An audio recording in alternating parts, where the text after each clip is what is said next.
Welcome back to Not So Pro Overreaction Monday. And let me tell you guys, this is my favorite type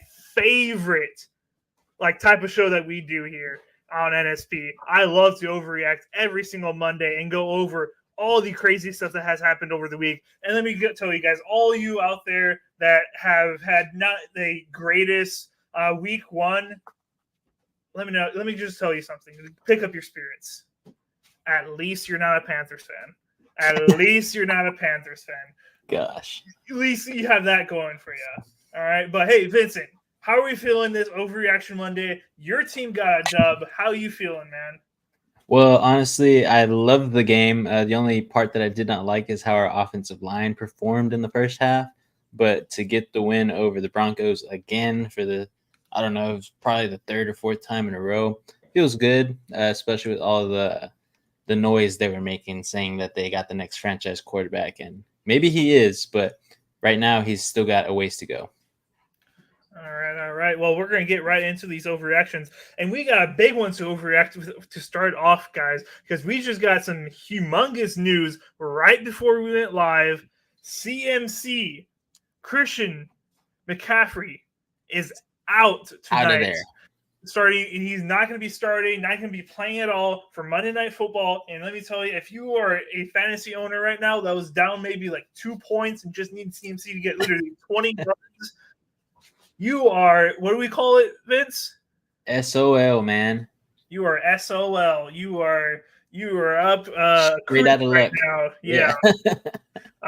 But humongous news. Now, we knew he was injured partially. I believe it was his calf or something, if I remember correctly, or ankle. It was in his leg area. We're seeing calf and Achilles. He's having some troubles with those. Yeah, he was missing most of preseason and practice, but he came back this week or the previous week. I think it was the previous week. Came back to practice, started practicing again, and no one was suspecting this at all. The 49ers kept this hush-hush.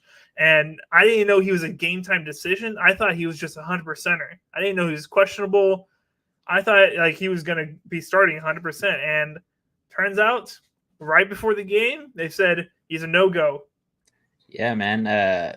This whole week, they were, of course, saying we just had to put him on the injury report because it's something that we have to do as part of the league rules. Mm-hmm. The 49ers organization was basically saying this as you should not worry at all. He's going to be playing. But, of course, things change. He probably has a little bit more soreness, a little bit more tightness there. So they're being more, less risky. Cautious. They're being more cautious here for his long-term health because they did just re-sign him to an extension. For sure. Definitely, I don't know the severity of it, but, hey, if you're worried about him, aggravating it during the game or something, definitely let him rest another week. You just got to hope for the 49ers' sake and fantasy owners out there that is only a week one type of thing and not going to affect you next week, because if it's week 2, week 3, CMC injury curse, could it be back? Uh-oh. But we're just gonna get that out of the way before we start talking about the actual game tonight, which we'll probably won't do in this video because we are going live right after this video doing a play-by-play reaction. So we're not going to talk about the game tonight, even though we are going to be talking about it a whole lot later. So let's go ahead and talk about the overreactions of the week. Now, there's a lot of games that happened in the week. We're not going to be able to cover everything, but we're going to cover what we think is the biggest stuff out there. And AJ says Jets. Whoa! Wow, that's not okay in 2024 or 20. We're in 2024. AJ, that's not cool, bro. Come on, man. But we're going to talk about the Friday night game. Obviously, everybody knows at this point, unless you live under a rock, Jordan Love got hurt at the final seconds of that Eagles-Packers game, and Packers ended up losing Jordan Love for a considerable time. He's going to be out 3 to 6 weeks. They have not officially ruled him out this week, though, which I have found very strange. But Jordan Love has a mild strain. I think it was a grade 1 MCL and something else at grade 2. Vincent is the doctor here, so I'll let him talk more about it. But he's going to be out 3 to 6 weeks, and the Packers are going to have to most likely roll forward from Malik Willis. They have said they are not reaching out to Ryan Tannehill, and they have said it's Malik Willis will be our starter, that Matt LaFleur said earlier today in his press conference. So we got Malik Willis to look forward to, which those 2 plays at the end of the game I know is garbage time, or trying to make it happen time. So it really didn't put him in the best circumstance, but he did not look ready to take those 2 snaps at all. I don't think he was, man. I don't think he even had that much time to warm up or anything. He was cold the entire game. I hope that he's able, with a week of practice underneath him, to come up better than what he looks right there. But I am, as a Packer, I'm definitely worried about these next 3 to 6 games without Jordan Love. But the slate that we have coming up for the Packers is not the worst. We have some easier games. Not going to say that they're all easy, but up next week we got the Colts, then the Titans, then the Vikings, and then the next 3 I think are a little bit harder with the Rams, Cardinals, and Texans. But in my opinion, yes, those are all, I think, still winnable-ish games, depending on Malik Willis without Jordan Love. But those next 3, in my opinion, should have been gimme games that we can 100% get, while we have harder games in the later season that I don't know if we're going to be able to get, unfortunately. But yeah, this is going to be a tough next 3 to 6 weeks. Vincent, how are you seeing it from an outside perspective? So basically, from like the health-wise perspective, I think he should be out at least a minimum of 4 weeks. These sprains to the MCL, and I believe were saying that they were talking about it. The ACL is intact, but of course, something did happen to it just a little bit. I do not remember it exactly if it was the MCL with the grade 2 or the ACL with the grade 1 or grade 2. So basically, his ligaments are injured. They need to heal. It just depends on his body as well as the organization of the Packers and what equipment they have. Pretty sure it's top to the line like the rest of the league. But basically, you just have to let this guy heal. You don't want to put him out there too early. He's going to be in a knee brace most likely the rest of the season, just to keep that knee a little bit more stable and intact, because he will be getting hit more often than not in this league. But from looking at it as a Seahawks fan, it is something that, you hate to see. But I'm just glad that, it's not going to be a season-ending injury, because, as your friend and as a football fan, I want to see the best guys out there, best season I can, and hopefully Jordan Love is all right. Yeah, definitely he's able to come back earlier rather than later. Obviously, let him get – the smart thing to do is let him heal fully, because we don't want a problem later on in the year where it re-aggravates and then he's out even more time. So let him rest. And the biggest thing for the Packers is you got to fix that O-line, because it was not looking good against the Eagles. Whether we were running the ball, passing the ball, there was almost no time in that pocket, nowhere for Josh Jacobs to run. It was just a brick wall everywhere, it looked like. So a lot to fits, in my opinion. And obviously just playing better field conditions will definitely help the Packers. But I'm just glad with those field conditions, I'm glad that we only got the injuries that we ended up getting. Like, it could have been so much worse with the field conditions. But Packers, we'll see what they're able to do in the next few weeks.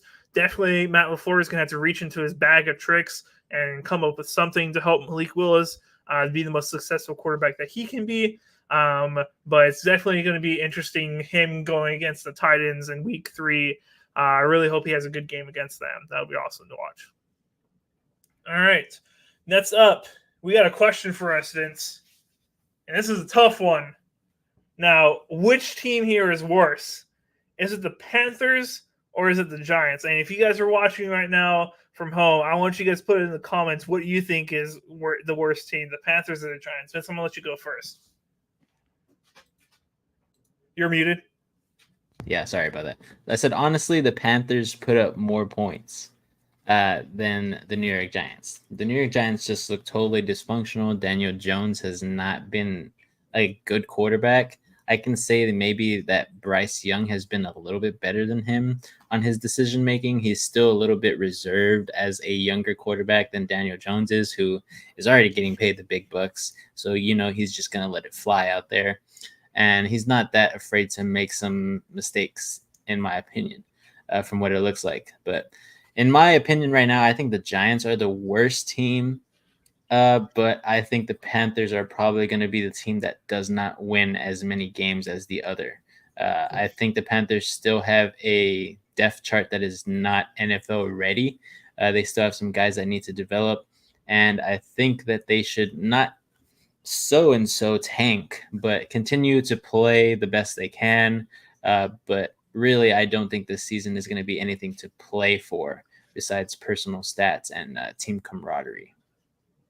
All right. AJ says Giants hands down. Daniel Jones sucks.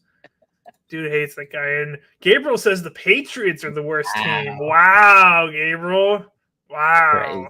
Crazy. I did not expecting that one from you. I thought they just won too, but apparently they suck.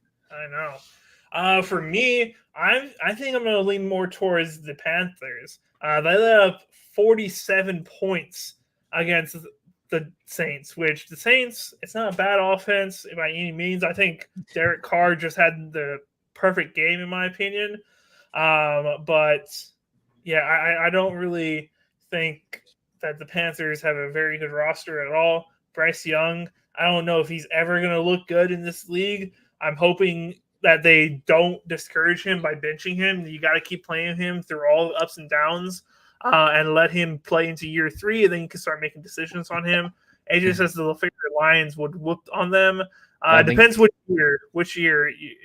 I don't know. If it was our year, maybe, yeah. But see, this year, the thing with our high school team, AJ, was if you were like 5'10", you were considered like a really tall guy on the team. So like the height difference between us and the NFL, like I just don't know if it's going to work out that well. So. Maybe talent wise, but as far as like body wise, I don't think we can do this, AJ. But we had a great center. The center will hold us down back in 2016. That was our staple. That guy was the staple of the 53. He was incredible. But yeah, the which teams is worth? I think the Panthers are by far the worst. That defense, which was abysmal against the Saints, I think they take the cake. Daniel Jones and the Giants, I think they could potentially turn things around this year and win a few more games. As Vincent was kind of saying, I do think the Panthers are a worse team. All right. So let's move on from that. AJ gives a little heart. I don't know who he's talking about right now. We're just talking about a center right now, AJ. I don't know why you're trying to take credit. Next up, as usual, this is our 3rd year in a row of Overreaction Monday talking about this. As usual, should we be worried about the Bengals? The Bengals went out and had a not so great game, in my opinion, against the Patriots. I thought the Patriots were going to cover in that game. I was kind of iffy on them actually winning the game, but they kind of looked like the better team almost the whole way through. The Bengals did have opportunities to come up big, but came up just like a toe tap, I believe, out or dropped the ball. Did for these two cool dudes that went to every game. Did it for the cool 2 dudes. Yeah, those guys were cool. Nice. But the Bengals had opportunities to score touchdowns where they like dropped it in the end zone or something, or fumbled right before the end zone. So they had opportunities, but they just didn't capitalize. So you have that going for them where like it wasn't all horrible. But yeah, they lost 16-0 against the Patriots, who a lot of people are saying is one of the worst teams this year, the Patriots. Obviously not because they were able to beat the Bengals, but Vincent, are the Bengals bungling? I think they are bungling at this point in time. But yeah, losing 16-10, they did have some chances to go ahead and basically win the game. There was that fumble by their second string tight end. I cannot remember his name right now, but he did fumble right at the 1, and that was a touchdown. That was like a gimme touchdown. As long as he just like cradled the ball with 2 hands, he was gonna fall into the end zone no matter how they tackled him. But he just wanted to dive, and that's understandable. But you got to have control of the ball. Nobody even touched the ball. It was just him fumbling it. So that's just some mistakes you got to clean up. I think the Bengals will end up being fine. I know that they have some tough matchups coming up. I believe they come into Kansas City, or Kansas City goes into Cincinnati this next weekend in week 2, if I'm not mistaken. So Joe Burrow usually plays well against top-ranked teams. But for some reason, when he plays against other teams and he's having some drama with his wide receivers or his O-line, he just plays horribly. So I need to keep him on my bench this week for fantasy purposes, but I just hope they get it under control. But as of now, I do not like the chances of the Bengals being a playoff contender this year. I think that's going to go ahead and go to the Browns, possibly, if they can get their stuff under control. And, of course, some other teams there in that division that are looking a lot better than they are. All right. Yeah, I'm not sure. I know the Bengals will eventually turn it around. I just don't know how good they are going to end up being. Everybody said they're going to be a top team in the AFC this year. Now, they couldn't do it, but I just don't know after this week 1 performance. We'll have to see and how Jamar Chase and Joe Burrow can help turn this team around. All right. Next up. That's Overreaction. The Bears won, but how long can they keep dragging Williams around? Caleb Williams didn't have the best week 1 performance. So he was 14 for 29, so under 50%. He only had 93 yards on those 14 completions, no touchdowns, no interceptions, took a few sacks that looked very, very bad, and didn't do a whole lot, in my opinion. It was pretty bad out there. And the only reason why the Bears won, I think they had, 2 defensive scores and then a special teams touchdown or something like that. I know for sure they had 1 interception ran back, and then they blocked a punt. Yeah, they blocked the punt. So they had some special teams, basically everything but Caleb Williams. Yeah. As you said, the stat line, you don't expect anybody to be playing very well with that type of stat line. I can see that in the Discord. Yeah, man. Yeah. 4 Fs. But yeah, in my opinion, I think Caleb Williams was a little nervous out there. I know I kind of hinted at you during the second quarter of the game that he was just looking pretty bad. So maybe put out a tweet there that he actually may get nervous during games, unlike how he said in the preseason when they were doing Hard Knocks on that team. So I don't know. In my opinion, I think Caleb Williams will be just fine. I just think right now he's going through the woes of being a rookie. All this weight is on him. It probably caught up, especially in game 1 here. They were not at home, I believe. So, it kind of does get to you.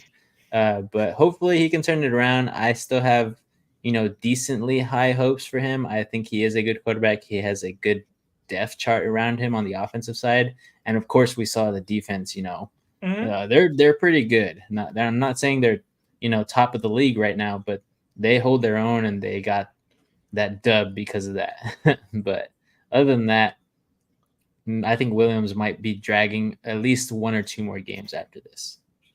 For sure. I think we all just saw that he's just another rookie that in week 1, the NFL is just too fast for you. It's just way too fast, way too it catches you by surprise. It's not a college game where you're playing at USC, where you're not playing against the top cream of the crop type of players. It probably just moved too fast for him. He didn't know what was going on, made bad decisions, thought he could do the same crap that he's done in college and get away.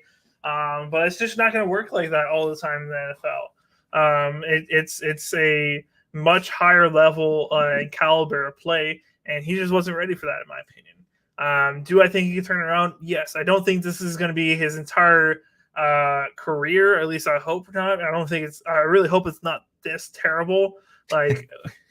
Hopefully, but yeah, you're going to see more of this throughout the entire year. I don't even think in the later half that you're going to just see perfect Caleb Williams just all throughout. I'd be very surprised by that. But they're going to have a lot of bad games. They're going to improve a lot. He's going to show spurts of who the guy that they drafted. Do I think he's going to be the guy there forever? Maybe, but I also don't think he's all that in a bag of chips either. So I'm not really sold on him, but I just really feel like with all the hype, all the playmakers that he has around him, I was expecting at least a little bit better than under 50% completion rating and 96 passing yards. I was expecting a little bit more than that, and I was pretty disappointed in his actual stat line. I thought he could at least throw for 1 touchdown or do something more, maybe 150 yards. 96 is really, really bad. Yeah, man. In comparison, Justin Fields had more yards than him in week 1.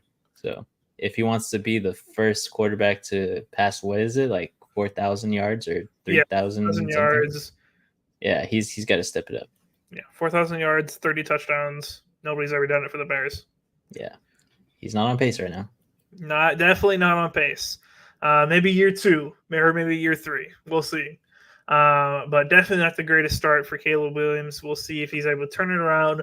But with the team around him, they could definitely win some games. Now, not everybody they're facing is the Titans, which, no offense to Rave or Titans fans out there, the Titans aren't the greatest team in the world. Next week, the Bears have the Texans, which is not an easy game either. That's a Sunday night football game. So his first primetime game, lights are on him. Big game against CJ Stroud and those Texans who looked good week 1. I think he's going to have another tough game. And under the NFL bright lights, it's going to be really hard on him. The media is going to come down on him and it not living up to expectations. But we'll see if he's able to just keep his head up and keep moving forward. You got anything else to say about Caleb Williams before we move on? Not really. Good luck to him next week. I do not think the Bears will get a win. No, I would be very surprised. All right, that's up. So I'm saying we as me and Vincent here about were we wrong to doubt the Cowboys, because AJ wanted to make it perfectly clear in our group chat that he was on a Cowboy high this offseason, and he did pick them to win and cover in this game. So AJ is the Cowboy believer this week. So we won't drag him into this, but were me and Vincent here wrong to doubt the Cowboys going into week 1 and the season? Vincent, I'll let you take it first. I don't think so, in my opinion. Dak Prescott and company on that offensive side did not look like the greatest team, in my opinion. I think this was a classic Deshaun Watson debacle, where Deshaun Watson and the Browns were just so dysfunctional, playing outrageously horribly, that the Cowboys just got a good win. I'm not going to discredit their win because they did play, well enough to get the dub by at least 2 touchdowns. So in my opinion, the Cowboys are looking like a good team, but I do not think that they are better than the Eagles at this point in time. Possibly they should be better than the Commanders as well as the New York Giants. But right now, the Cowboys for me are second in their division. I don't think they've crept into my top 10 teams yet in the league. So the Cowboys still have some work to do. Just like I said, I just think they looked a little bit dysfunctional. I know a lot of fantasy owners were a little bit, not happy about the production of everybody on that offensive side. So that's what I'll leave it at. I believe the Cowboys should have an easier schedule going into these next weeks. So maybe I'll pick the Cowboys to win in a few weeks. Okay. All right. I would say I was wrong to doubt the Cowboys just because I believed in the Browns that much, I guess. But yeah, it was definitely, as Vincent saying, the Browns just completely dysfunctioning. Deshaun Watson looking like he didn't really want to be there. I heard a good quote from PFT. Arno is part of my take. There we go. That Big Cat, if you know who that is, said that I think Deshaun Watson is such a bad football player now that I think he's actually a better person than he is a football player at this point, which is impressive thing. And I think I may have to agree with him. I think he might actually be a better person than football player at this point, which I never thought I would ever say that. But here we are in 2024, and he might be a better person than he is a football player. Well, you also got to put into the fact that his father just died 2 days ago. For sure. So that could be something. But yeah, he hasn't put up the greatest stat lines ever since he's become a Brown. Yeah, so. This is multiple weeks coming in. I'm not trying to dog him or whatever. I hope he ends up finding the time to grieve for his father and etc. But he did not look good. The whole Browns offense didn't look good. Hopefully Nick Chubb coming back in week 5 or whatever can help that team, put them back into the contender spot where I think they should be. And that defense needs to play better. Like, this is the defense we raved about, talked about that they were going to be great at home, bad at away, but maybe the roles are reversed this year and maybe they're going to be good away and terrible at home. Who knows? But that defense needs to figure it out because, I mean, the Cowboys' offense isn't something just to roll over about, but they're also, I don't think, that incredible where you're going to get 33 points scored on you. Not with that defense and what I thought about them. Yeah, man. Even Zeke looked a little bit revived against that defense, the way they were playing. I saw a couple of pass catching and running rushes that he looked, decent on. And I was like, is this guy, actually Zeke? It's hard to tell because he's not wearing 21. He's wearing his old college number 15, I believe. So it's like, oh, is that Zeke? Or was that somebody else?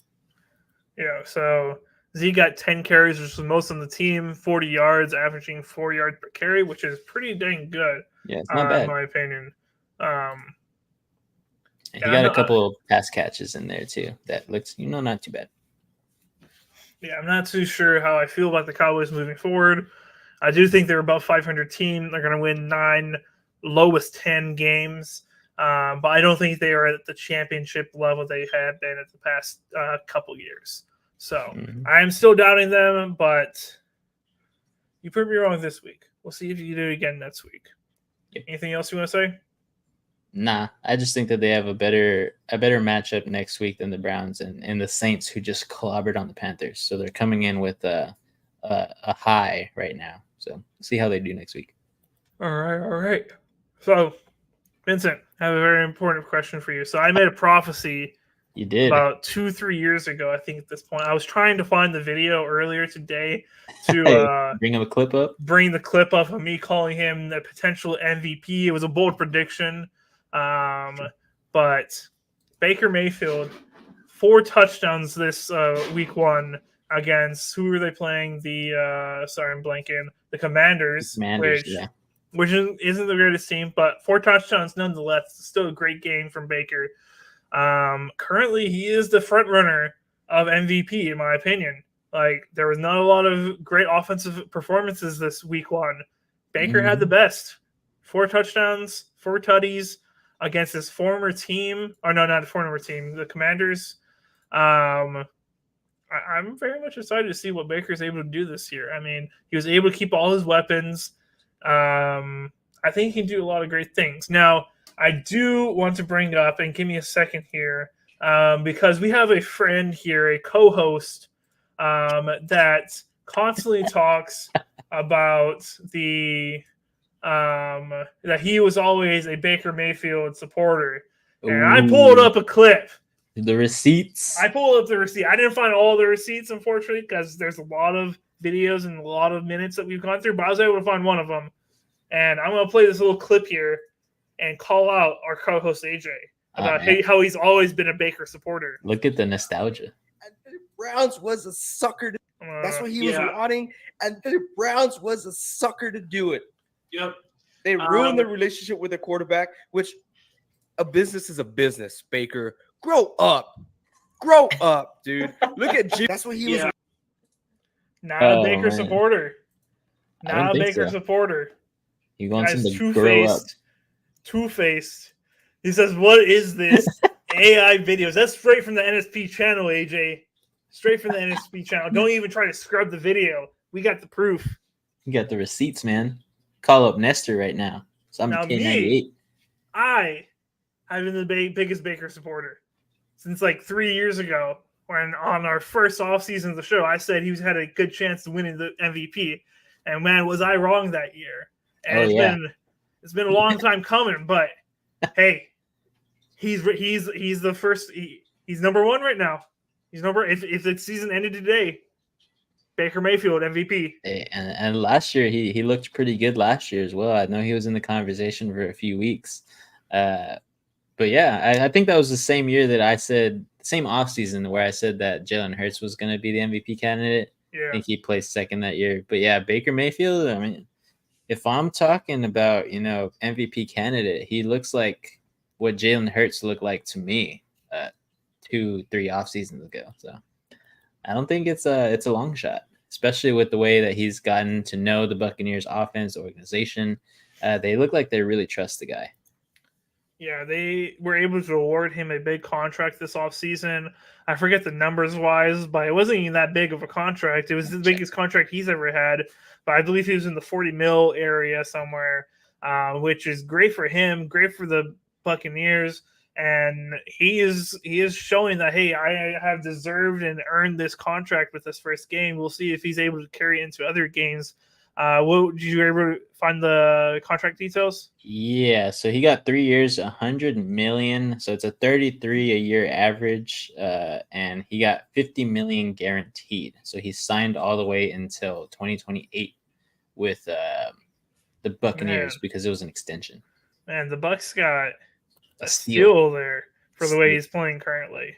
He's going to be asking for a new contract next year if he keeps playing like this. I think he should. We'll see. It's week 1, so we are overreacting. As the title of this video, it is Overreaction Monday. So it may be very well he comes out to next game, and it's just like, oh, there's Baker Mayfield all over again. But it was the Commanders as well too. Their defense is not the best anymore. They traded away a lot of pieces. Yep. But I will not lie, he looked great, and Mike Evans also looked great at his age during this point in the season. So I think Mike Evans, Baker Mayfield connection is really good. Godwin also put up some good fantasy points.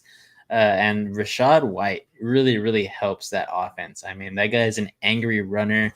He's bulldozing people, and I think that offensive side of the ball I think they're a great unit, honestly. The offensive line looks well. The skills group looks well. And then, of course, Baker is leading them very well, in my opinion, at this point in time. We'll see. All right, we'll see. But Baker Mayfield, we believe in you. Don't let us down. All right, and next up, is Kirk Cousins and the Falcons just not it? And this is something Vincent wanted to do. So I'm going to let him take over from here. All right, guys. Everybody, well, I won't say everybody, majority of people really loved Kirk Cousins coming to the Falcons. But not me. I did not like this trade. I thought it was going to be the same old song and dance. The Falcons cannot find their next Matt Ryan to take them to the bowl, to take them to playoff runs. And I don't think an aging Kirk Cousins is going to be the guy to do it either. In my opinion, I am not the biggest fan of Drake London. I'm not the biggest fan of Kyle Pitts.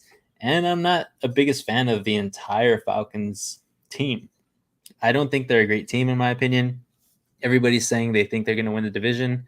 I don't know if they will not, but I don't think it's going to be a pretty win of the division, even if they do. They still have some opponents to get past.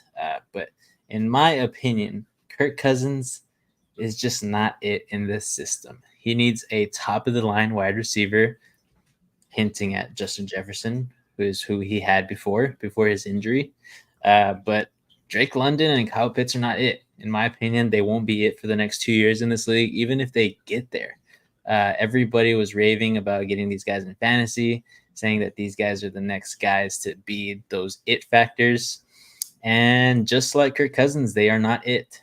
So I'm going to stick with my guns here. Week 1 showed it, and I'll leave it to everybody else and the Falcons to prove me wrong. But as of now, they haven't. For sure. Yeah, definitely week 1 did not look good for the Falcons. I am still believing that they can turn it around. I do think Kirk Cousins is a good quarterback, and it's just a new offense for him, new system, a lot of new for him, a lot of new for the team. I think they can eventually turn it around. I do think they have weapons over there like Bijan, Drake London, Kyle Pitts. Cross your fingers there. But I do think they have the talent to be able to turn that team around. I think that team is just overstocked on talent, and they're just trying to get all the pieces and put them together and try to make something out of it. I do believe it'll still work out eventually, But this week 1 performance cannot happen again for them. They got to figure something out and get better. But yes, Vincent is correct right now. It does not look good, and it is definitely trending towards a why did we sign Kirk Cousins, and why did we also draft Michael Penix? Why isn't Michael Penix playing? Why? All this stuff. There's a lot of answers to go around in Atlanta, and they got to figure out some stuff quickly if they don't want to. What's the word? I don't know. Rebuild. Yeah, rebuild. Because they've been doing that for way too long at this point, ever since that 2016 run at this point. Yep. But week 1, not the greatest for them. We're going to end off the video with this last topic before we go end for a little bit and then jump on to another live with the play-by-play Monday Night Football. But we're going to talk about one of the biggest storylines this week 1, and it happened before even the game started on Sunday. And Tyreek Hill got arrested right outside the stadium. They pulled him over for what they said was reckless driving, which I mean he is the cheetah, so I don't blame him. Like they should have just known. But yeah, week 1 with the Dolphins, and he gets arrested pulling into the stadium. They ended up asking him, bringing his window down. He was kind of refusing. I don't know why he was doing that, but they end up pulling. One of the guys puts his hand in there, unlocks the door, opens the door, drags him out basically, and they instantly throw him onto the ground on his face and detain him. And while we were trying to still getting like the information like hours after it had actually happened, I was kind of leaning towards more of the law enforcement because I don't want to go into politics or social aspects too much, but I do want to support the law enforcement as much as we possibly can personally. And I do take cheetahs. Tyreek Hill is a crazy dude. Like if you know football, you know Tyreek Hill is a crazy guy. So I was like kind of leaning more towards the law enforcement. And then the post game interviews, we saw Calais Campbell talking, and it turned out Calais Campbell, who is the defensive end, longtime Cardinals player, Walter Payton Man of the Year, which is the highest award you can win in the NFL, was also arrested trying to help de-escalate the situation. And wow! You didn't hear? I did not hear about that. Yes, wow. He got cuffs put on him, and he was detained just with Tyreek Hill. He pulled up as he was going to work, just like everybody else, and he saw the situation, tried to figure out what was going on. They arrested him for trying to interfere and saying some stuff or whatever. But yeah, Calais Campbell, one of the greatest guys in the NFL, one of the nicest people also in the NFL. If you ever heard him talk, but it just says thug. He was saying about Tyreek Hill, probably. Yeah. Calais Campbell also got detained, and that's where I'm like, okay, these police officers just didn't know what they were doing, making something out of nothing, and just escalating something where it just really didn't need to get to that point. And in my opinion, kind of a power trip. So definitely disappointed. I hope everything's able to get figured out and etc. over there. But yeah, definitely on the Tyreek Hill more side, even though I from what I saw for the video, he didn't really help the situation either. Vincent, what are your thoughts on this whole situation? Yeah, man. So I have quite a bit of family who is in law enforcement or going into law enforcement possibly. So I do respect the blue. I respect everybody, whatever you work for, whatever you do. But of course, people do lose that respect. I think Tyreek Hill has done a lot in this league for NFL, and as well as bringing on another pedestal with the play that he has. But he also behind the scenes, is not a great person. So I could also agree with you here that I was leaning towards law enforcement. Tyreek drives a nice freaking car, super fast. I'm pretty sure he was going above the speed limit, and he's going to work. He's like, I got a game to get to. I don't really care about the police that's behind me. I just feel like that's kind of his personality with what we've heard about some news this offseason, as well as last season about him. He seems like a nonchalant guy that he thinks he can get away with everything. So I agree a little bit partially with AJ that he is kind of a quote unquote thug, just a little bit. But then I saw some videos. Saw some videos of this police altercation. Again, it's only pieces. I was not there for the entire interaction. So as more videos come out and we can piece them together, we can see why the police were acting certain ways. But yeah, they had at least 4 sheriffs, or deputies from the sheriff's office there, pretty much dealing with Tyreek Hill. They had him on the ground, on his chest, on his face, as you were saying, a knee on his shoulder. I'll say it on his shoulder. It wasn't on his chest or in the middle of his back, but a knee on his shoulder with 3 guys cuffing him. I saw that video, and then I saw a video where he was standing and a cop literally kicks him and punches him in the shoulder to get him on the ground as he was standing up. Now, again, I don't know if Tyreek Hill was not complying with maybe sitting down on the side of the road, as they usually ask people to when they aren't cuffed, so they don't run. And Tyreek's pretty fast, so I could understand why they don't want him to run. But they kicked him in the back of the leg, kind of in that popliteal area where, you could buckle someone's knee, probably injure them. And then they punched him in the back of, the shoulder here. So if you guys want to search that video up, make your own case for it. I think it was a little bit of both. Tyreek Hill not cooperating, as I'm pretty sure he just wanted to get to the game. Maybe said some comments he did not mean, or, maybe he did mean them. But then the cops also had that power grip that you were talking about. They were massed in numbers. Like I said, there was 4 of them there from that deputy sheriff's office. And I think they did a little bit too much. You know who the guy is. Maybe that's why they were doing it, to make a statement with these guys. Maybe this is a repeat offense. But again, I don't know the entire story. So both sides here, I'm a little iffy until I get some more news. For sure.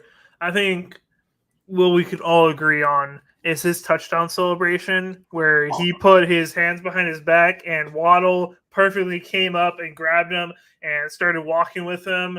Incredible. Great. Already won the best celebration of the year. Just Tyreek Hill just knows how to do a touchdown celebration, make the most out of a moment better than anybody. We've seen him do backflips with a cameraman's camera. We've seen him do a lot of different things. Tyreek Hill definitely up there as one of the greatest of celebrations. So that's one thing we can all agree on. Yeah, he kind of reminds me of somebody with CTE, Antonio Brown. He also had some good celebrations, but I'm not comparing them as of like that aspect. But he reminds me a little bit of him when the celebrations come in, because they are both great players, and they have that aura, as Cam Newton says. Okay. So, all right. Well, that's all we've got for this first week of Overreaction Monday. Hope you guys enjoyed it. Hope you guys tune in next week's Overreaction Monday, because these just get better and better, in my opinion, as weeks go on, the ways we're able to overreact to these games and freak out and overpredict and put people on these pedestals they don't deserve, because it's Overreaction Monday and we're on a high after this week 1 matchups where we finally got football back after so long. But yeah, this is Overreaction Monday. Thank you guys all for tuning in so far. And make sure, go ahead and get a quick snack. Go make your dinner. Get all cozied up wherever you guys like to watch football. And make sure you guys on your side just turn on NSP on your phone and just listen to everything we got to say all game long. We're going to give all our reactions. Me and Vince, they call us like Al Michaels and Chris Collinsworth. That's how great we are. Some people like to throw John Madden in there. I don't accept that.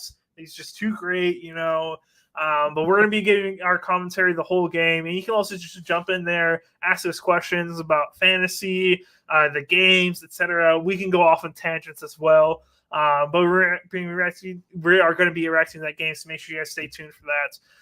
And then until next time, in a few minutes, about 20 minutes from now, see you guys then. Keep on grinding.